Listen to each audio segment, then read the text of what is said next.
Dr. Pat Rabbitte, they know me at a fall and top. They know me. How many minutes are left in the slot as a whole? 20. Thank you, sir.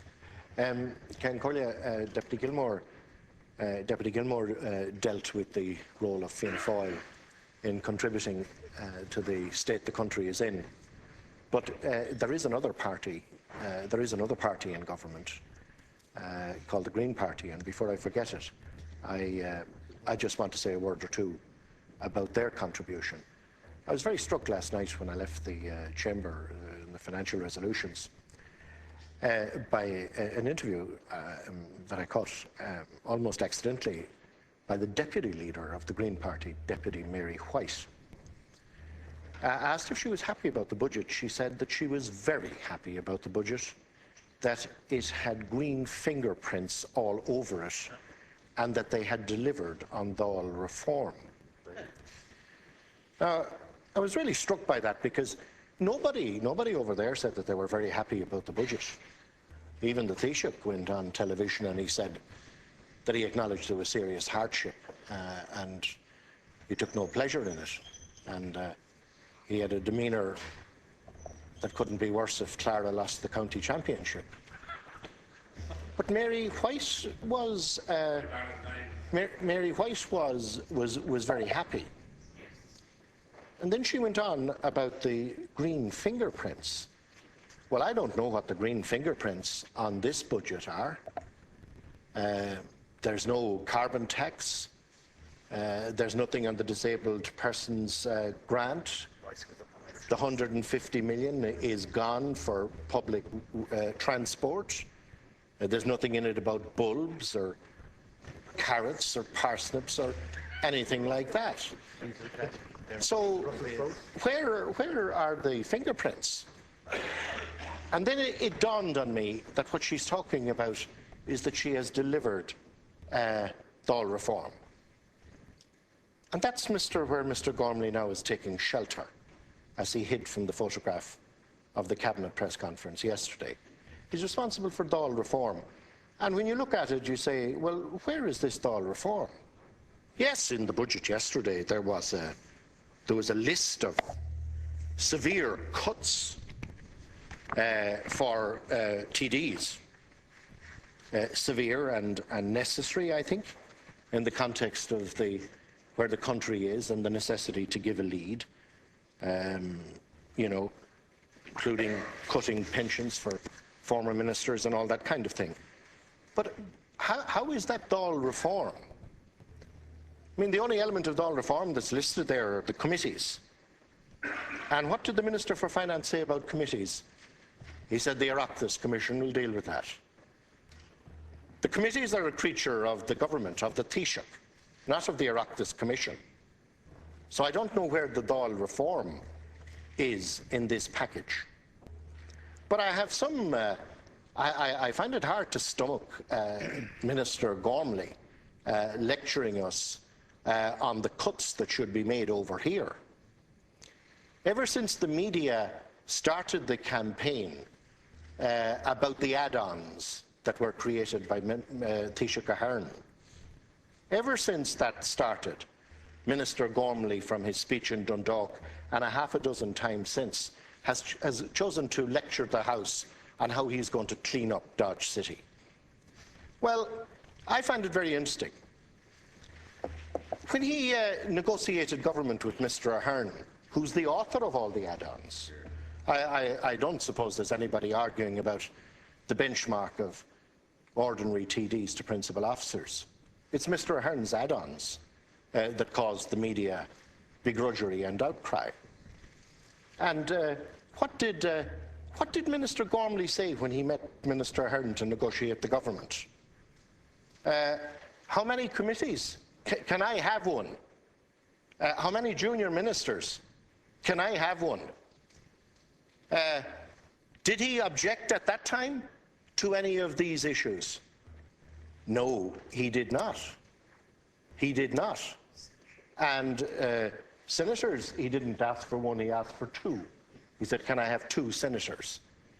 Did he effect any changes in the stipend going with these positions? Deputy Gogarty is a chairman.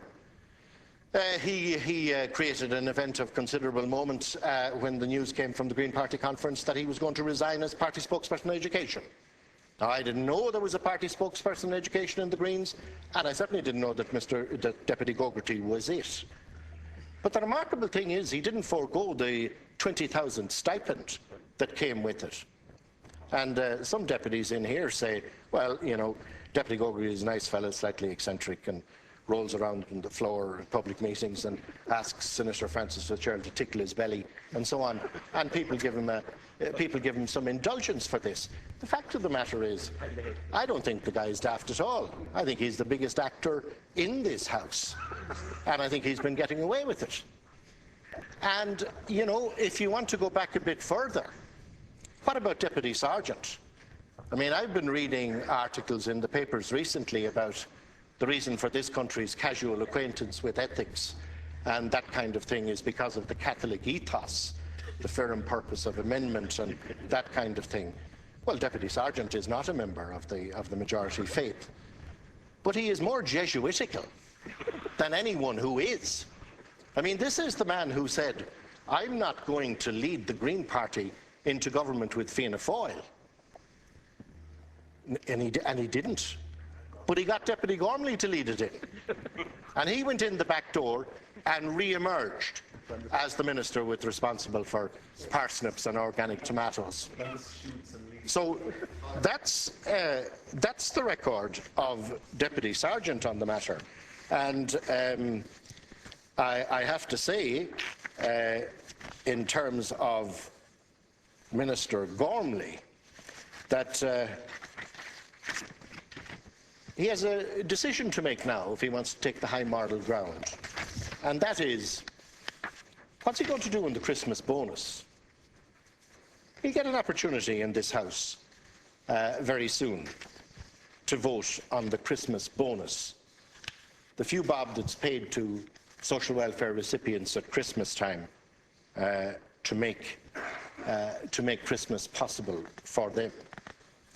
Well, we'll see what the man who arranged with Dick Roche to make the decision on the M3 the day before he went into government.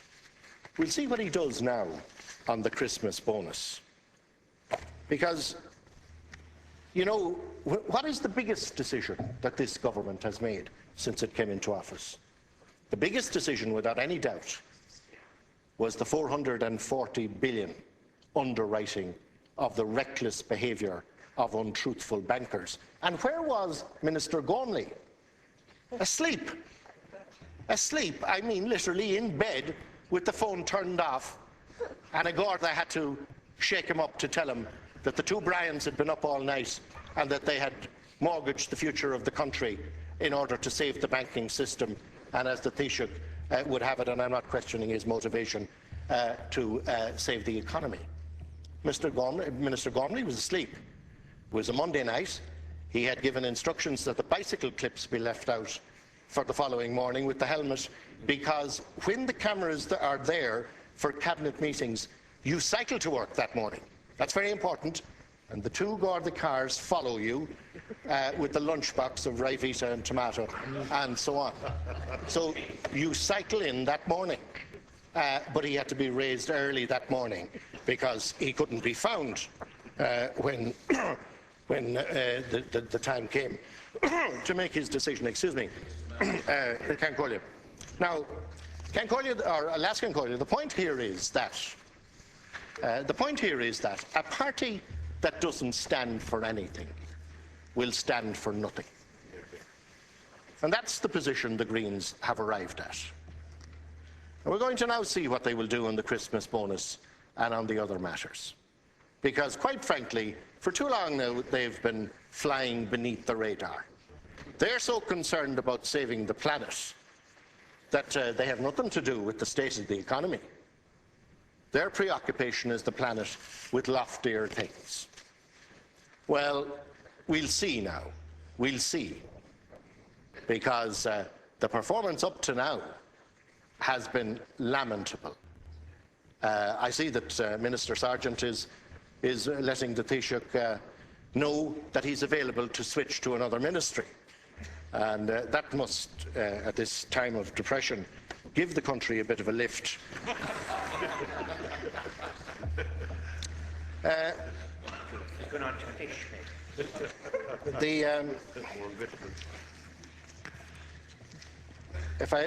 What time have I left? Afraid your time has expired. All right. Well, could I? In deference to my colleague, thank you.